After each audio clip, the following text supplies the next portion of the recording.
Good morning to you and welcome. This is Father Marcus from the Costa Blanca Anglican Chaplaincy. I'll tell you what, I'm so excited that you tuned in today, I really am, and thank you very much for that. I'm humbled by your presence, I really am. I want to tell you a story about some work I was doing in a school when I was a curate. I was ordained in 1980, so this was in my first 3 years. And my vicar, my training vicar, Cyril Best, sent me along to the sixth form of a local school, and I had to do a lesson with these sixth form students. And I tell you, I was so nervous. I was absolutely so nervous. Anyway, the thing that was coming up in church happened to be the same reading that we've got this coming Sunday. I'm just going to read to you the first sentence. Then Jesus called the crowd to him and said to them, "Listen and understand. It is not what goes into the mouth that defiles a person, but it is what comes out of the mouth that defiles." And you can imagine what all that is about. It's not, it's not what you eat, it's not what you drink, it's not having a, whatever it is. It's how you present yourself, what you say to people that has a big effect on people. And so I had to think about what I was going to say to these sixth formers, and that was what I chose to speak about. So here's what I did, and it was one of those things where it was a bit of a stupid idea, but it turned out to be absolutely fantastic. I took a little child's blackboard easel, just a little one, I had it, and a tube of toothpaste. Toothpaste, because you put toothpaste in your mouth, that's why I chose that. And I was talking to this group of sixth form students, and I said, this is what we're going to talk about. And I got one of the students, little girl, sixth former, and I said, with this toothpaste, write on this blackboard something which you might regret and you'd want to take back. Oh, it's a risky thing to say. I'll tell you, a risky thing. Anyway, I hadn't prompted her or anything. She came out with the toothpaste. She wrote on this little blackboard, "I am better than you." Couldn't have been more perfect. It couldn't have been more perfect. And we talked a little bit about that emotion, that feeling, and what prompted it. And then I said, okay, so if you wanted to retract that, here's the thing. Get that toothpaste back in the tube. The place was in uproar immediately. In uproar. She got a nail file out of her purse. And interestingly, she started at the end, so with the last word, and she started picking the word off this little blackboard and trying to squeeze it back into the toothpaste. And she just got herself in a terrible mess. It just did not work. You couldn't get it back in. And that was the point of the story I was trying to make, that once you get something out there, once you say something, you might take it back, emotionally. You might say, "I'm sorry, I didn't mean that." But the words have been heard and they've been said and they're out there. And it can be really, really hurtful. And the point was obviously to think very carefully about what you might want to say. And so we come to the conclusion that sometimes we do say things that we ought not to say. And we spent some time thinking about what makes us say things that we really wish we hadn't.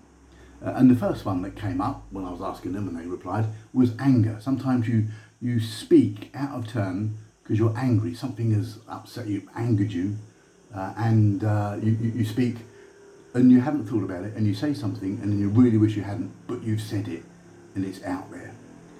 And then we talked about things like prejudice, about you might say something because you're looking down on somebody else, or you've got this preconceived idea of what they might be like. Remember, this is the 80s, and I was involved in things like Rock Against Racism and the anti-apartheid movement and things like that, and that became a big part of what we were saying. The South Africa was a big deal. It still is, but it was a big deal in those days, and we were talking about that and how people say things that perhaps they don't believe in their hearts, but they've been brought up with it. There we are. And then, of course, we talked about sexism and what we might say about women. And do you remember Benny Hill? Well, the sixth formers, so we had a conversation about what the message of Benny Hill portrayed to people. We were very forward thinking, we were. Okay? And we spoke about homophobia and what we might say or what people might say about things like that. And then we talked about the whole concept of judging other people. And then it was really interesting because remember that this is in the sixth form, it was in a school community, and we talked about gossip and passing remarks about fellow students and hearing something and passing it on even if you're not convinced that it's true. And then they told me about one of their colleagues who had an unfortunate reputation, and it wasn't based on reality, and it was so hurtful for that person. And then we talked about ridicule and how sometimes you say something because it makes you feel good when you put somebody else down. And you can imagine how this conversation was going with these six. It started off with this stupid little toothpaste trick, and it ended up being really deep and meaningful, talking to these young people and the cusp of their adulthood about the importance of preparing in your mind what it is you're going to say and making sure that you think things through. And then it was really quite interesting because two things were happening. We were going back in our thinking about where we get our words from and where we get our attitudes from and where we get our thinking processes from. And as we were doing that, I couldn't have planned it better. This wasn't part of the plan. The letters on the board that had been written in toothpaste started to sort of disintegrate and fall off. And it started at the far end. You know, I said she took the last bit of the word off to take it off.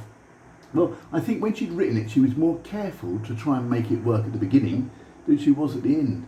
And the last letters and words started to sort of just slide down the board and fall off, and it was all just getting a bit of a mess on there. The I am better than you started to disintegrate, and it couldn't have been better. You know, I just drew people's attention to it. You know, like that phrase that you really wish had gone over time is disintegrating, and it was an imagery that was absolutely perfect. And then we went back to this idea of learned behaviour, and where is it that we get our racism thoughts from? Where is it that we get our sexism thoughts from? Where is it we get our homophobia from? Where is it that we get this sense of judging others from? And it probably goes back to our roots and what we learn and what we're taught. And one of the children in the class talked about her little brother, who was only like 3, who in a shop said out loud a swear word that he'd picked up, that she didn't know where it was from.